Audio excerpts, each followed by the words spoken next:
ಸ್ನೇಹಿತರೆ, media masters ನ್ಯೂಸ್ಗೆ ಸ್ವಾಗತ. ಗೆಳೆಯರೆ, ತಮಿಳುನಾಡು ಜೊತೆಗಿನ ಕಾವೇರಿ ವಿವಾದಕ್ಕೆ ಈ ಬಾರಿಯ ಮುಂಗಾರಿನ ಆರಂಭದಲ್ಲೇ ತೆರೆ ಬಿದ್ದಿದೆ. ಕಾವೇರಿ ಜಲಾನಯನ ಪ್ರದೇಶದಲ್ಲಿ ಬಿಟ್ಟು ಬಿಡದೆ ಮಳೆ ಸುರಿತಿರುವ ಹಿನ್ನೆಲೆಯಲ್ಲಿ ಕೆಆರ್ಎಸ್, ಕಬಿನಿ ಹಾಗೂ ಹೇಮಾವತಿ ಜಲಾಶಯಗಳು ತುಂಬಿ ತುಳುಕ್ತಾ ಇವೆ. ಈ ಎಲ್ಲಾ ಜಲಾಶಯಗಳಿಂದಲೂ ಕೂಡ ಹೆಚ್ಚುವರಿ ನೀರನ್ನ ಹೊರಬಿಡಲಾಗ್ತಾ ಇದೆ. ಹೀಗಾಗಿ ತಮಿಳುನಾಡಿಗೆ ಯಥೇಚ್ಛವಾಗಿ ನೀರು ಹರಿದು ಹೋಗ್ತಾ ಇದೆ. ತಮಿಳುನಾಡು ಕರ್ನಾಟಕದ ನಡುವಿನ ಬಿಳಿಗೊಂಡ್ಲು ಬಳಿ ಸರಿಸುಮಾರು 1,20,000 ಕ್ಯೂಸೆಕ್ನಷ್ಟು ನೀರು ಹರಿದು ಹೋಗ್ತಾ ಇರೋದು ದಾಖಲಾಗಿದೆ. ಈ ಮೂಲಕ ಪ್ರತಿದಿನ ತಮಿಳುನಾಡಿಗೆ 10 TMCಯಷ್ಟು ನೀರು ಸೇರ್ತಾ ಇದೆ. ಈ ಹಿನ್ನೆಲೆಯಲ್ಲಿ ತಮಿಳುನಾಡಿನ ಜೀವನಾಡಿಯಾಗಿರುವ ಸ್ಟ್ಯಾನ್ಲಿ ಜಲಾಶಯ ಭರ್ತಿಯಾಗ್ತಾ ಇದ್ದು, ಇನ್ನು 3 ದಿನಗಳ ಒಳಗೆ ಜಲಾಶಯ ಸಂಪೂರ್ಣವಾಗಿ ಭರ್ತಿಯಾಗಲಿದೆ. ಹಾಗಾದ್ರೆ ಈ ಸ್ಟ್ಯಾನ್ಲಿ ಜಲಾಶಯದ ಕಥೆ ಏನು? ಈ ಬಾರಿ ಕಾವೇರಿ ನದಿ ಅಬ್ಬರಿಸ್ತಾ ಇರೋ ಕಾರಣದಿಂದ ಪೋಲಾಗುವ ನೀರೆಷ್ಟು ಅನ್ನೋದ್ರ ಬಗ್ಗೆ ಒಂದಷ್ಟು ಮಾಹಿತಿಯನ್ನ ನಾವಿಲ್ಲಿ ನೋಡೋಣ.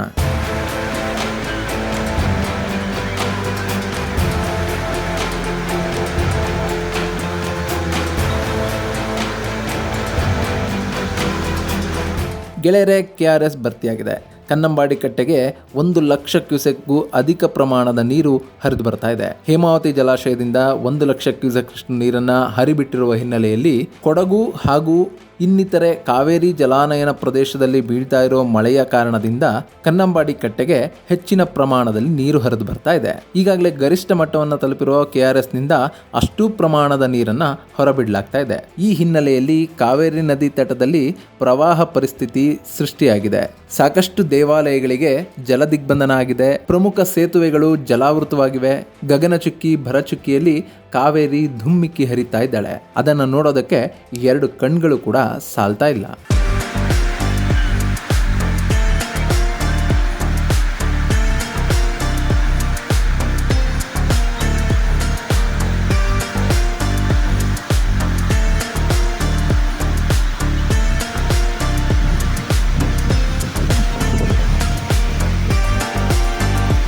ಹೀಗೆ ಸಮುದ್ರವನ್ನು ಅಪ್ಪಿಕೊಳ್ಳೋದಕ್ಕೆ ರಭಸವಾಗಿ ಹರಿತಾ ಇರೋ ಕಾವೇರಿ ಮೊದಲು ತಮಿಳುನಾಡನ್ನು ಸೇರ್ತಾಳೆ. ಕರ್ನಾಟಕದಲ್ಲಿ ಸಂಗಮವನ್ನು ದಾಟಿದ ನಂತರ ಮೇಕೆದಾಟಿನಲ್ಲಿ ಹರಿದು ಕಾವೇರಿ ನದಿ ಬಿಳಿಗೊಂಡ್ಲುವನ್ನು ತಲುಪಿ ಅಲ್ಲಿಂದ ತಮಿಳುನಾಡಿನ ಪಾಲಾಗ್ತಾಳೆ. ಇದು ನೇರವಾಗಿ ಹೊಗೆನಿಕಲ್ ಫಾಲ್ಸ್ನ ಮೂಲಕ ಮೆಟ್ಟೂರು ಜಲಾಶಯ ಅಂದ್ರೆ ಸ್ಟ್ಯಾನ್ಲಿ ಜಲಾಶಯಕ್ಕೆ ಕಾವೇರಿ ನೀರು ಹರಿದು ಹೋಗುತ್ತೆ. ಈ ಬಾರಿ 1,20,000 ಕ್ಯೂಸೆಕ್ಗೂ ಅಧಿಕ ಪ್ರಮಾಣದ ನೀರು ಬಿಳಿಗೊಂಡ್ಲುವಿನಲ್ಲಿ ಹರಿತಾ ಇರೋ ಕಾರಣದಿಂದ ಹೊಗೆನಿಕಲ್ ಕೂಡ ತುಂಬಿ ತುಳುಕ್ತಾ ಇದೆ.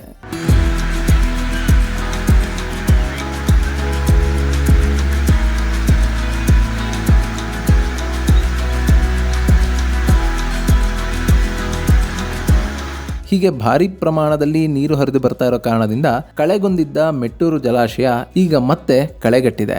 ಜುಲೈ 16ರಂದು ಕೇವಲ 45 ಅಡಿಗಳಷ್ಟಿದ್ದ ಮೆಟ್ಟೂರು ಜಲಾಶಯದ ನೀರಿನ ಮಟ್ಟ ಜುಲೈ 27ರ ಹೊತ್ತಿಗೆ ಅಂದ್ರೆ 11 ದಿನಗಳಲ್ಲಿ 100 ಅಡಿಗೆ ಏರಿಕೆಯಾಗಿದೆ.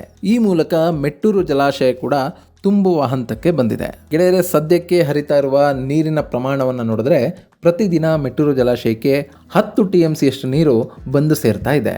ಈ ಮೆಟ್ಟೂರು ಜಲಾಶಯದಲ್ಲಿ ಈಗಾಗಲೇ 65 TMCಯಷ್ಟು ನೀರು ಸಂಗ್ರಹ ಆಗಿದೆ. ಹೀಗಾಗಿ ಇದೇ ಪ್ರಮಾಣದಲ್ಲಿ ಮಳೆ ಬಿದ್ದು ನೀರು ಹರಿದರೆ ಇನ್ನು 3 ದಿನಗಳಲ್ಲಿ ಅಂದರೆ ಮುಂದಿನ ಸೋಮವಾರ ಸಂಜೆ ಅಥವಾ ಮಂಗಳವಾರದ ಹೊತ್ತಿಗೆ ಮೆಟ್ಟೂರು ಜಲಾಶಯ ಸಂಪೂರ್ಣ ಭರ್ತಿಯಾಗಿ ಅಲ್ಲಿಂದಲೂ ಕೂಡ ಕಾವೇರಿ ನದಿ ಹರಿದು ಹೋಗುವ ಸಾಧ್ಯತೆ ಇದೆ ಅಂತ ಹೇಳಲಾಗ್ತಾ ಇದೆ.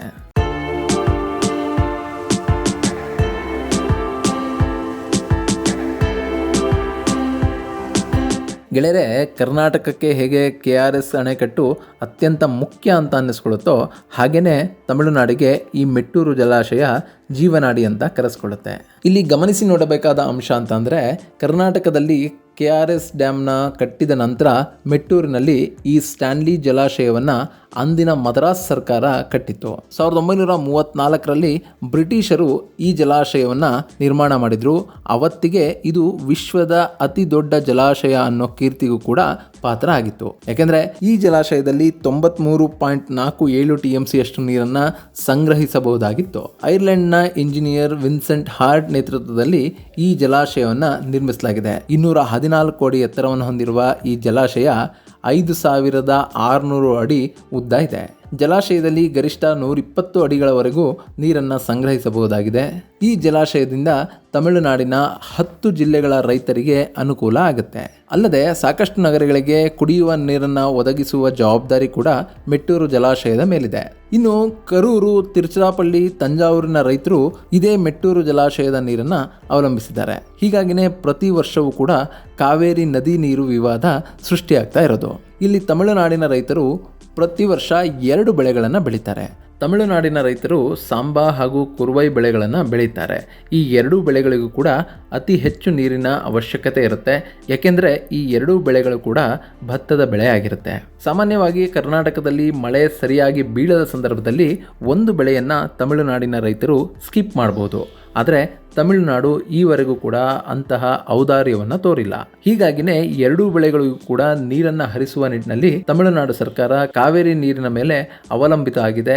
ಆ ಕಾರಣದಿಂದಲೇ ಅವರು ಕಾವೇರಿ ನದಿ ನೀರು ವಿವಾದವನ್ನ ಎಳೆದು ತರ್ತಲೇ ಇರ್ತಾರೆ. ಬೇಸಿಗೆಯ ಸಂದರ್ಭದಲ್ಲಿ ಮೆಟ್ಟೂರು ಜಲಾಶಯದಲ್ಲಿರುವ ನೀರನ್ನ ಸಂಪೂರ್ಣವಾಗಿ ಬೆಳೆಗಳಿಗೆ ಬಿಡುವ ತಮಿಳುನಾಡು ಸರ್ಕಾರ ನಮ್ಮ ಡ್ಯಾಮ್ನಲ್ಲಿ ನೀರೇ ಇಲ್ಲ ಅಂತ ಕಿತಾಪತಿಯನ್ನ ಶುರು ಮಾಡುತ್ತೆ. ಅದನ್ನ ಕಂಡ ಕಾವೇರಿ ನದಿ ನೀರು ಪ್ರಾಧಿಕಾರ ತಮಿಳುನಾಡಿನ ಡ್ಯಾಮ್ಗಳಲ್ಲಿ ನೀರಿಲ್ಲ ಅಂತ ಹೇಳಿ ಕರ್ನಾಟಕದ ಮೇಲೆ ನೀರನ್ನು ಹರಿಸುವಂತೆ ಒತ್ತಡವನ್ನು ಹಾಕುತ್ತೆ. ಆದರೆ ಈ ಬಾರಿ ಅಂತಹ ಸಮಸ್ಯೆ ಸದ್ಯಕ್ಕೆ ಕಾಣ್ತಾ ಇಲ್ಲ. ಜುಲೈ ಮೊದಲ ವಾರದಲ್ಲಿ ಕರ್ನಾಟಕದ ಮೇಲೆ ಪ್ರತಿದಿನ 1 TMC ಯಷ್ಟು ನೀರನ್ನು ಹರಿಸುವಂತೆ ಕಾವೇರಿ ನದಿ ನೀರು ನಿರ್ವಹಣಾ ಪ್ರಾಧಿಕಾರ ಆದೇಶವನ್ನು ಕೊಟ್ಟಿತ್ತು. ಆದರೆ ಅಷ್ಟೊತ್ತಿಗಾಗಲೇ ರಾಜ್ಯದಲ್ಲಿ ಮಳೆ ಅಬ್ಬರ ಶುರುವಾದ ಕಾರಣದಿಂದ ಕಾವೇರಿ ನದಿ ನೀರು ನಿರ್ವಹಣಾ ಪ್ರಾಧಿಕಾರದ ಆದೇಶಕ್ಕಿಂತಲೂ ಹೆಚ್ಚಿನ ಪ್ರಮಾಣದ ನೀರು ತಮಿಳುನಾಡಿಗೆ ಹರಿದು ಹೋಗಿದೆ.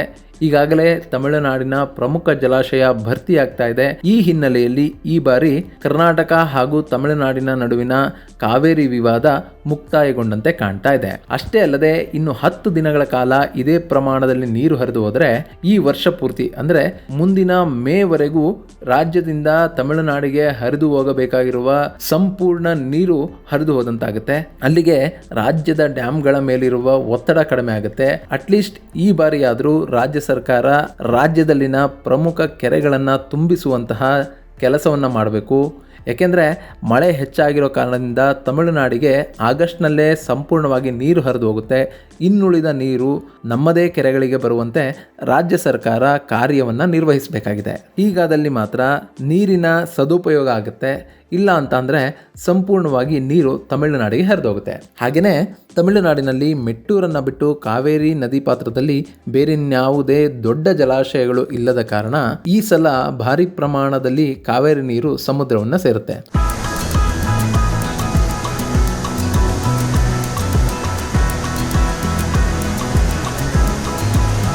ಗೆಳೆಯರೆ, ಹಾಗೆ ನೋಡಿದ್ರೆ ಕರ್ನಾಟಕದ ಜೀವನಾಡಿಯಾಗಿರುವ ಕಾವೇರಿ ನದಿ ನೀರು ಸಮುದ್ರವನ್ನು ಸೇರೋದು ತುಂಬಾನೇ ಕಡಿಮೆ. ಮಳೆ ಇಲ್ಲದ ಸಂದರ್ಭದಲ್ಲಂತೂ ಕಾವೇರಿ ನದಿ ನೀರು ಸಮುದ್ರದವರೆಗೂ ಮುಟ್ಟೋದೇ ಕಷ್ಟ ಆಗುತ್ತೆ. ಹೀಗಾಗಿ 4-5 ವರ್ಷಗಳಿಗೆ ಒಮ್ಮೆ ಕಾವೇರಿ ಸಮುದ್ರವನ್ನು ಸೇರೋದ್ರಿಂದ ಅಲ್ಲಿನ ಜೀವರಾಶಿಗೂ ಕೂಡ ಸಾಕಷ್ಟು ಅನುಕೂಲ ಆಗುತ್ತೆ. ನಾವು ನದಿ ನೀರು ಸಮುದ್ರವನ್ನು ಸೇರೋದು ವೇಸ್ಟ್ ಅಂತ ಅಂದ್ಕೊಳ್ತೀವಿ. ಆದರೆ ಅದು ನೈಸರ್ಗಿಕ ಪ್ರಕ್ರಿಯೆ ಆಗಿದ್ದು ಸಮುದ್ರಕ್ಕೆ ನದಿ ನೀರು ಸೇರದ ಹೊರತು ಸಾಕಷ್ಟು ಸಮಸ್ಯೆಗಳು ಸೃಷ್ಟಿಯಾಗಬಹುದು ಅಂತ ಜೀವ ವಿಜ್ಞಾನಿಗಳು ಹೇಳ್ತಾರೆ.